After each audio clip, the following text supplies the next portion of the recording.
Welcome to a Varsity 4 podcast, state championship edition. He's Sponge Franklin. I'm Justin Barney. Coming to you state championship week. We got two teams left standing, Sponge, and it's the two we thought really from week 0 onward, even to last week. We were pretty true in the statements that it would be Bolles and Raines in some capacity down there. Really, the only question was who would they be playing, and we got those answers on Friday night. Bolles will be playing Cardinal Mooney on Wednesday night at 7:30. Both those teams are 13-1, and then of course on Friday night at 7:30, it's the matchup that we saw last year. We really kind of thought we would see it again this year. Been a surprise if it wasn't. Raines and Miami Northwestern, both teams undefeated heading into that game, and like last week, Lakeland and Ponte Vedra, that game went about as kind of how we expected. Lakeland 40, Ponte Vedra 13, and then Chaminade-Madonna 35, Trinity Christian nothing. I don't think Chaminade's as good as they have been in the past. Yeah. I think if Trinity's has a little bit more explosiveness on offense as they continue to develop, I think they could eventually get over that hump, but they're just still a little bit too young to me and don't have that firepower. So state championship talk, Sponge. It's who we thought, Raines and Miami Northwestern. We'll get to that one in a second. Bolles and Cardinal Mooney. These teams are very similar in a lot of ways. They are. Bolles has got Xander Edwards, who's got 44 rushing touchdowns. Yeah, 44 touchdowns rushing, yeah. And Cardinal Mooney has got a guy, Connell Jackson, am I saying it right? Yep. He's got like 35 touchdowns. He's averaging 11.5 a carry. Xander's averaging about 11 a carry. Good offensive lines on both those teams. The passing game is good for both of those teams. I think he's got like maybe 300 less yards too. Yeah. So he's right there. Yeah. 2,500 yard rusher. When I really dove into them a little bit, I was like, wow, these teams are very similar. They're similar. They've kind of done the same thing. They've pretty much smoked everybody. They did have the one hiccup early in the year. They played a team in Colorado. Yeah, the state champ, 14-0 state champ from Colorado. Yeah, by a field goal. Yeah, so not bad. Yeah, and then you had the one slip up with Bolles against St. Aug early in the year. Both teams 2,000-yard passers. They've both thrown it for about 2,500 yards. You got like a 1,000-yard receiver with Naeem. You got like 1,000. They got like a 1,000-yard receiver. Then their number 2 guys right around like both. The similarities are like very big. So I think what it's going to come down to is I think it's going to be a shootout because I think both offenses are going to be really good.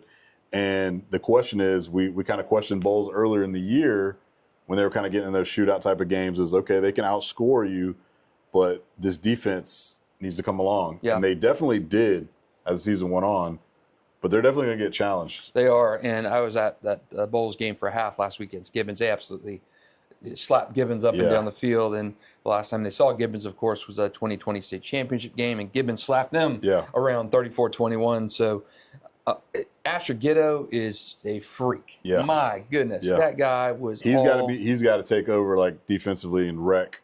This quarterback from everywhere Mooney on the field against Cardinal Gibbons. I mean, he had a tackle. His right side was dominant side was wrapped up with an offensive lineman, and the running back tried to go to Asher's left, and Asher got him with one arm. So he's being held with one arm. And he grabbed the guy with one arm and dragged him down. Yeah. And this kid's a sophomore. So unreal poise from him. And on the very next play, he had a sack. So this kid is a wrecking ball defensively. And he's got some guys on the line with him. I mean, Hayes off the edge. I think Foncho off in the line. I mean, they have got some guys. They got some good linebackers behind him. Of course, Simeon Caldwell, he's more the off-ball linebacker. But they are really, really good. And I think they made a defensive change after that St. Augustine game. Right. Their defensive front. And that's really paid off and allowed Asher to, he's closing in 25 sacks on the season, which is remarkable and against a good schedule, on a good program. So Xander Edwards running behind a college offensive line, basically. The Bolles offensive line is one of the best I've seen in a long time. They are so good. They're big. They're good. They move well together. The holes they open are just unbelievable. Yeah. Unbelievable. I can't recall all the kids' names. Zabrowski, Cobble, J.J. Sparks. I miss Ingram. Ryan Ingram. Yep. And I know what is the I'm missing the other guy's name. There's another tight end as well that blocks pretty well. I'm leaving off the one guy. His name will come to me in a minute. But really good offensive line, and even without J.J. Sparks for a couple of games this year, they were so good. And Xander Edwards has just been a monster. Yeah, monster. I'm telling you, man, when he gets it in that hole, man, it is like nobody wants to tackle that. It reminds me of like Derrick Henry, man. Yeah. It reminds me of Derrick Henry when I watched him up close and personal in high school.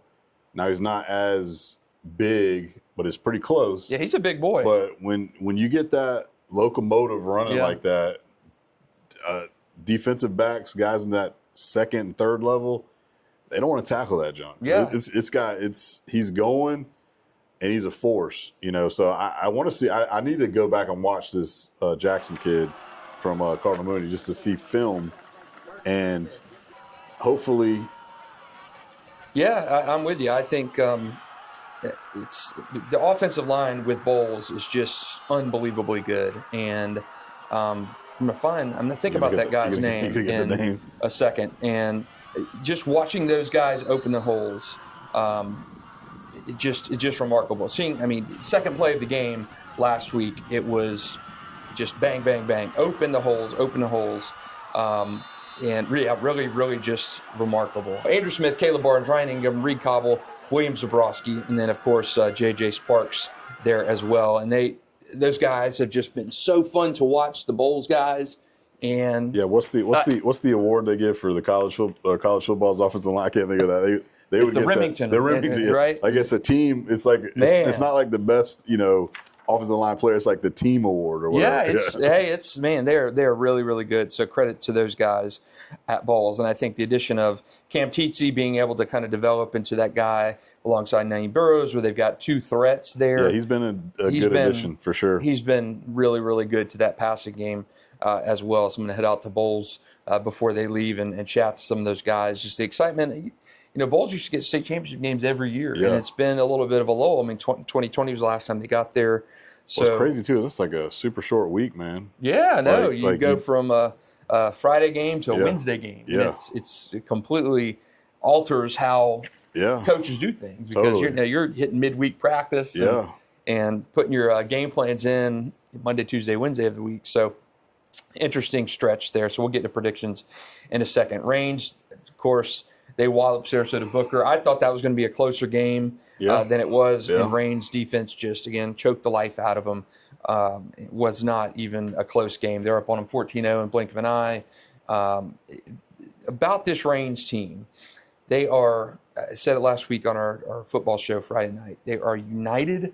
They're unified. I went out there before the season started and talked to Maslin and TJ Cole. And it feels there. Even talked to Donovan's dad out there, and there was just such a, I don't know, not necessarily a hangover, but such a just a prove it mindset after last year, where they said, okay, we took ours last year, we took it on the chin, and we're back. We're hungrier, and they're just, to me, they're focused. They're just a tight ball of energy. It just you're so woven tightly, and that's when I think about this year's Raines team. I think they are just so together. Yeah, they're so they had last year happen. They felt embarrassed. It wasn't their best showing. They've heard about all the Duval Dade stuff, and this year they've just TJ Cole, even last year when he was our offensive player of the year, said we're going to be back. Yeah, we are going to be back. Make no mistake about it. And they have been wrecking teams this season. And we've talked a lot about Raines' schedule. Raines played team. They played Lake Mary. They had Miami Central on the schedule. That didn't happen. So they tried to attempt to play teams. Trinity Christian was a little down this year comparatively. Raines still, Trinity Christian still made state semifinals. But when we say don't play any teams, when you're playing the Sandalwoods, that kind of dilutes your schedule. The Gateway is strong at maybe 2 or 3 teams deep. Yeah. Other than that, if you're playing any of the teams outside those top 3, it's lean. Yeah. It's lean. It's pretty bad. So, it's pretty bad. Raines should be, in a sense, scrapping some of those Gateway teams or trying to get an Ed White or trying to get a Manor on team. Those didn't work out. But yeah, when you're playing those guys, when you're a Raines state championship kind of team, when you're a St. Augustine state championship kind of team, when you're thinking about that, when you're a Mandarin kind of team, you're putting those guys on the schedule. Yeah. Yeah, Mandarin's a gateway team. They got IMG on there. They got Bradford. They got St. Augustine. So it can be done. Right. You could go out and get those teams. Now, again, Raines tried to put Miami Central on there. Fell apart, not because of Raines. You put Lake Mary on there, which that turned out to be a quality win. That's a really good win. You turn around back to it. That's so when you look win. at Raines' schedule and you're talking 51-3 over a Lake Mary, that's your statement win. Yeah. And then you're talking like a Miami Central or a Miami Northwestern kind of game. Yeah. I mean, Central and Northwestern play each other. Miami Northwestern played like an out of state team earlier this year. So that's what we're saying. When you want to step up to that upper echelon of the greats or whatever, be considered like national rankings, all that stuff, you got to play those games. Yeah. What I guess too, the part that kind of sucks is, you would think back, I guess you'd have to go all the way back to like when First Coast was in its kind of heyday, and you would say, okay, you kind of had that inner city rivalry type thing because Reebok's fallen off the map. Yes, Mandarin's definitely come up, but you just really haven't seen a lot of Raines Mandarin matchups in the last 10 years. So there hasn't been that one team. The best Raines rivalries really are Bowls when they play each other, Trinity every year. And then when they do sneak in a game, like get a Mandarin on the schedule, because everybody else is kind of falling off big time. That would be, your inner city, connect. Like, Ed White's definitely come up a little bit, but they haven't. Riverside, I guess when OJ was there, they were pretty good, and they had a couple good matchups in the last 4 or 5 years. They beat Raines a couple times. So that's where in these last 2 to 3 years it's kind of fallen off, and it's just been what has hurt Raines. Raines is ruling the roost. What has hurt Raines in terms of the scheduling is, like I said, there's probably 3 gateway teams where you say it's Mandarin, it's Raines, and take your pick, Ed White, Fletcher, one of those teams. Right. There's 3 gateway teams. If you're not playing, if you're Raines, you're not playing one of those two other or maybe 3 other gateway teams. You want to include Fletcher, Raines, and Mandarin. You're playing the scraps of the gateway, and you're required to play gateway games. That's how the gateway conference is. But when you can't get games against Mandarin, Fletcher, Ed White, and you're having to pick from, you're going to play Reball, district game, rivalry game, of course. But when you're having to play the Sandalwoods, in a sense, the Riversides, you're kind of out of that, like you say, they definitely had the North or the Central game on the schedule. They put Trinity on the schedule like they play every year. They put Lake Mary on there, and then they put Madison County. So like that's pretty good. But like you say, it's the inner city games that you're kind of handcuffed to have to play. And then if you're not playing that upper echelon of it, like you said, it's pretty weak. Now, had you played Miami Central and in week 1, had you played a better Madison County team, had you had a Mainland on there, or if Trinity was in a more power days, had you had those situations on there, then you're talking a little bit different. Yeah, if they would have played Bowls this year, that was a heck of a game last year to start the season. So. Raines is hurt by deficiencies in the Gateway Conference and the scheduling parameters there. Now, again, when Ed White's not going to play you, Mander's not going to play you, Fletcher's not going to play you, okay, well, and you've got mandated games, well, you got to play them. Yeah. Somebody's got to get on the schedule. So I get that. But what I would like to see is, get maybe a Creekside off the schedule or an Atlantic Coast or whatever. Some of these bad teams, Creekside's good last year, and you're making the playoffs because you're in a bad district. But hey, get a Creekside off there, get a Nice on there, get a St. Aug on there, get a you used to have this thing with Mainland, get Mainland on there. I liked when the Duval superintendent Nikolai Vitti was here because he built this Duval Dade rivalry. He's like every year we're going to have teams from Duval play Dade or Broward every year, and that gave some games where you're having 3 Duval teams matched up with 3 teams from down there. And it gives them a little bit of that. So you can't blame them if you're trying to get a game with a Mandarin or somebody like that. Yeah. And they won't do it. But you look at a Raines schedule or a Mandarin schedule. Mandarin's got St. Aug, IMG, Bradford on there. So they're finding ways to make it happen. Again, Raines, Lake Mary, Miami Central, Madison County. That's a pretty good compared to. I mean, IMG's its own beast, but totally. You know, you put Madison County on there. Madison County's a darn good team. I don't care what anybody says.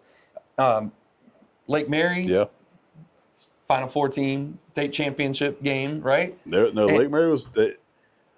When they put that number on Lake Mary, I think that both shocked us. You know, we thought they were going to win that game, but I mean, they made a statement win, and then it was kind of like, okay. I know a lot of the Raines guys were even coming out like us, like, you know, you're counting against us, saying we don't play anybody. We just won this game. True, that was a big time statement win, and that showed kind of where they were at with the chip on their shoulder, with the unitedness of the team, and then they were just going to be like, well, we can only affect on who we play, so we're just going to mop the floor with everybody, and that's kind of what they've done. You can't only play what's on your schedule. And I used to get after Joey Wiles and St. Augustine for this. I'm like, guys, you're going to state championship games. It's ridiculous. Why are you putting a first-year school on your schedule? Why are you you want to be taken seriously? Right. You got to schedule some tough teams, and it made them so mad. But what they end up doing, they end up going out and getting better games. You know, they're going out and scheduling Carrollton, Georgia in week 1 and taking an L in that game. But you're playing tougher games, and that's I think Raines, the next step up for Raines will be to see if it can, I don't know, get some of those better gateway teams on the schedule, because I think that builds the city right. You know, you want to see Raines play better teams, but you wish those better teams were local too. You know, you wish the Ed Whites were stepping up to the plate and getting these bigger games. That's the whole other part of it too. Is like, you know, like you just said it. It's literally 2 teams in a sense. It's really just one. Mandarin right now. Like, Raines would mop the floor with Ed White. They would. It wouldn't be even a good game. Raines Mandarin would be a great game. You know, so it's like that's the other 2. Jacksonville itself needs to elevate their play. You know, sure, we need these lower tier teams to get better. You know, to bring up in the middle, but like we need the Riversides to be good. We need the Ed Whites to be good. We need Mandarin and Raines to be good. We need First Coast to be good again. We need it's all these teams that you know, Fletcher. You know, like. They need to elevate their play to where, you know, Jacksonville high school football is better, you know, and that's where we've always been behind, in a sense, to Miami. Why? When you name, like you said, you can name 10 schools down there, not counting private schools. You know, because obviously our private schools are really good. We got some, you know, Trinity Bowls, UC, like we hold court with private schools. Now, obviously, again, it kind of doesn't compare to St. Thomas Aquinas, American Heritage Plantation. But still, you know, again, private school up here is at least good. But yeah, our public schools, they gotta come, man. And that's like, right.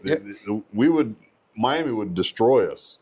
Raines is our only like hope, you know, and like they're our only saving grace of a team who's actually balling, you know. So we, like I say, the whole gateway is just itself. So when you're comparing. When you compare the schedule of Raines and what it would have been in totality, if you put that Miami Central game on the front side of that, and if you have Madison County being a little bit better record-wise than it has been. Again, Madison County's a perennially good program, just had a down year. Then, and you add, let's say you add a Mandarin or an Ed White and a Fletcher and take out a Sandalwood and Atlantic Coast on that range schedule. Then all of a sudden you're talking. Yeah, like you said, or have like a Nice or an Oak Leaf on there or something like that, you know, to where, and I feel like, didn't they play Oak Leaf maybe last year or the year before? I don't even know. Yeah, so now the bigger question is, will that hurt Raines come when you're getting hit in the mouth against Miami Northwestern? Here's what we've been saying too, and I definitely was a proponent of all this. You got to feel some adversity. Because they didn't feel it even last year until that Booker game. And here's where I'll say, well, guess what? It's out the window now. You're in the state championship game. They're gonna hit you in the mouth. So how do you respond? You know, how do you got to deal with the adversity, and if you haven't dealt with it all year, you better figure it out this Friday night, because it's gonna happen. All things aren't gonna go smooth. You're gonna be down. You're in their backyard. Yeah, with their fans. You got a lot of things working against you. But again, you're at this point now where you didn't have to really face it. You know, you're gonna have to figure it out in this type of game, and it is what it is. All those other games didn't matter. the thing that I think they're going to take, like you just said, they're unified in a sense. TJ Cole's been tremendous. Yes. Like he's been the glue of like Mr. Cool, and he was great last year, and he's been great all this season. And so like he just, I don't know, you just can't knock the guy. Like he doesn't turn the ball over. You can't really rattle him, and so they kind of like chip on their shoulder, like we're going to be all right. So you hope that they don't get in a situation where all of a sudden you're down 14-0, but it could happen. And so it could, yeah. What do you do in that situation? You rely on your leader to like, pull you out of that hole. So it's going to be interesting to see, but I think this Raines team is way better than last year's team. And they got to experience getting their butts kicked, and they know what that felt like. And so like, again, this has been the mission. They're back here again. So now, like I say, it comes down to executing, and like I say, it's a tall order because Miami Northwestern is very good. I think this game will be different. You alluded to TJ Cole. Is he statistically, is he better than last year? No. Is he a player who to me feels like he is on another level than he is last year? I think TJ Cole way more in command. Is absolutely, I'd say night and day different, because you're a player of the year last year and he was phenomenal. But I think the poise with him and having more weapons around him has made him feel like he doesn't need to be Superman. I think he can sit back there and play football and pick teams apart. It's like, I don't understand how he's not being, picked apart, taken more in recruiting. Yeah. Because size, it's just I know size. I know that's it's kind of but I think he could play. I think he could be like a Marcus Stokes at West Florida and go and, be Harlan Hill finalist. Yeah. And I think TJ Cole is better than, what he's been. He is such a good, unflappable, steady player in command of his team. So that's what it is, and he has weapons around him this year that he didn't have. He's got 2 running backs. That's what I was going to allude to. I think their running game is a lot better than last year. Unbelievable. And like those guys, we talk about Xander and the kid down at Cardinal Mooney, got 2,500 yards. As a team, Raines runs it well. Yep. And they really don't they're so efficient offensively that their backs are averaging like 9 yards a carry, man. And they both are really good backs. Darius and who's the other kid's name? Haynes. Yeah, Hayden Tyson, yep. Yeah, and so like they both, towed it well. They both are like almost double-digit touchdowns. So having that to lean on opens it up even more. Mm-hmm. And then their weapons at receiver, like embarrassing. I mean, Zion is unbelievable. Kelvin Brown. Yeah. They have been Ethan Sherman. Sherman. They've got dudes, man. They have got guys. And where they're different to me though this year and better is on defense. Yeah. I mean, I love Sharif Jackson as a player. I think he's going to have a tall order Friday night. But I want to see it. That's what you dream of. You want to see the matchup of, you got to go against Calvin Russell, Nicholas Lanier, 2 major D1 receivers. You get your shot. Yeah. Go shut them down. Go cover them up. Yep. And that's where the game's going to be won, in my opinion. So like you just said, you got a 6'5" receiver going against a guy who's 5'8", 5'9", not 6 foot, is going to be a tall order. But the thing about Raines, for people who have not seen Raines, they're so much more. Again, they're just like a ball of you can't. It's trying to pick apart a ball of yarn. Yeah. And you've got to unwind. It's impenetrable, baby. It's spooled so tight together, and that's what Raines reminds me of this year. And when I look back at Raines going to a state championship game under Duran Wiley, they finally cleared the Bolles hurdle. Yeah, you got past Bolles. You're leading going into the fourth quarter against Booker T. Washington. And what happens? They blow the doors off you with probably the worst quarter of Raines football in Raines history, and beat you by 3 scores. And what happened? They came back a couple years later, and you win a state championship. So Maslin was on those teams, on the coaching staff. He felt that hurt, that how do we get better? And I go back to all the conversations I had with Duran Wiley. You had, he was talking about the Bolles games, you have to put in your time and your dues and your hours of scheming and trying to beat a guy like a Quirky Rogers, and that makes you a better coach. Donovan Maslin and the staff over there, Rick Wells, Bonnet, everybody, they have been salivating since last year, scheming and trying. Still remembering the hurt in that Northwestern game, but man, they put that together, and it took Dwayne Wiley going down there and getting waxed to come back and say, okay, we're going to be better. We're going to learn from it. Now, doing it against Miami Northwestern in their backyard is a tall order. But I think this Range team is going to give Miami Northwestern the game of the year on Friday night. I don't disagree with that at all. Because you look at, again, we've talked about basically Range's schedule, whatever. Like, they've been dominating and they've been doing it at a high click. And Northwestern's been doing the same thing. They've statistically been dominating, and their schedule, they probably played a little bit stiffer competition. Obviously, they had to beat Miami Central twice, And the scary part, I guess, you look at their statistics, they don't really blow your doors off statistically wise. Like you said before we even talked, Strouder was a really, really good quarterback. Yep. This quarterback they got now is a sophomore, Neiman Lawrence. He's a young guy, but he's been highly efficient. Yep. And he really tore it up this past Central game. Did you see his numbers for that one? No, I didn't see him. 400 yards, 7 touchdowns. Whew. And he's very highly efficient, completing balls like, 21 and 25 type deal. So Raines is going to have to get after him, harass him, and then you're going to have to play good coverage in the back end. And so to me, you mentioned it earlier. You said, what happens if you go down 14-0 in that game? Miami fans outnumbered Raines fans because in their backyard last year. It felt like a home game. Totally. Unbelievable attendance last year. Raines had a good crowd too, but I mean, it'd be like Miami fans coming up here into Jacksonville to watch a game. I mean, you're going to have more fans. You're 20 minutes from your campus.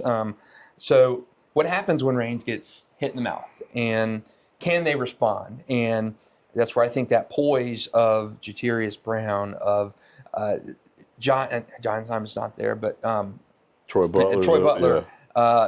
TJ Cole, those guys, Ethan Sherman, Sharif Jackson, Tony Williams, where that comes into play. Say, guys, settle down. Yeah. Because Miami Northwestern's going to have those waves, and they're going to probably be up at some point in that game, and Raines is going to have to claw back and find a way to get back. So I think, to me, having been in that game last year, if you're Raines, you're going to be able to dig deep. Last year, your first adversity came in the Final Four game a week earlier at Sarasota Booker. Yeah. And they won by 4 points. Yeah. Doing it against Miami Northwestern is different. But you're in that situation last year. You felt it. You came back. You stewed on it for a year. And I think, I don't know. It's tough. After talking like this, man, I was going in, because the other key caveat, too, Teddy B is not on the sideline. Yeah. Now, their staff's still really good down there. You asked me before we even started, like, who are you taking? I was like, I'll probably go Northwestern, even though I think Raines is going to give them all they want. I think Raines is going to play a heck of a ball game just because of all these things we laid out. Now, after talking about it, I feel like I might have to pick Raines. I'm going to go homer pick. I'm going to say 2-0. Yeah. I've totally flipped just before we started talking. I'll go 2-0. I'll say, and I know the Miami fans have been messaging us on Instagram after last week.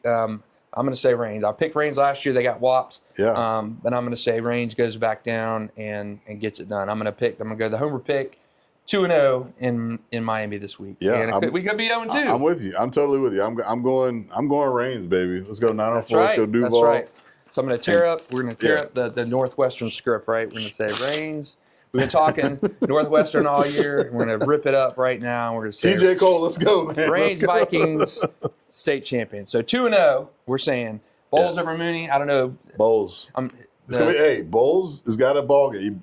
Get it together. That's going to be a tough game. It's going to be both of these games are going to be tight, but I think I'm with you. We're going 2-0. All right, we're going 2-0 this week. Okay. Next week we're talking about 2 state champions. Next week we're talking about 2 state champions. Or reading Instagram posts of people sending hate mail and laughing emojis. So, all right, that is it for a Varsity 4 podcast, State Championship Edition. He's Sponge Franklin. I'm Justin Barney. Remember, Bolles on Wednesday night at 7:30 and Raines Friday night at 7:30. Hopefully we'll be talking about 2 state champions next week. Have a good one.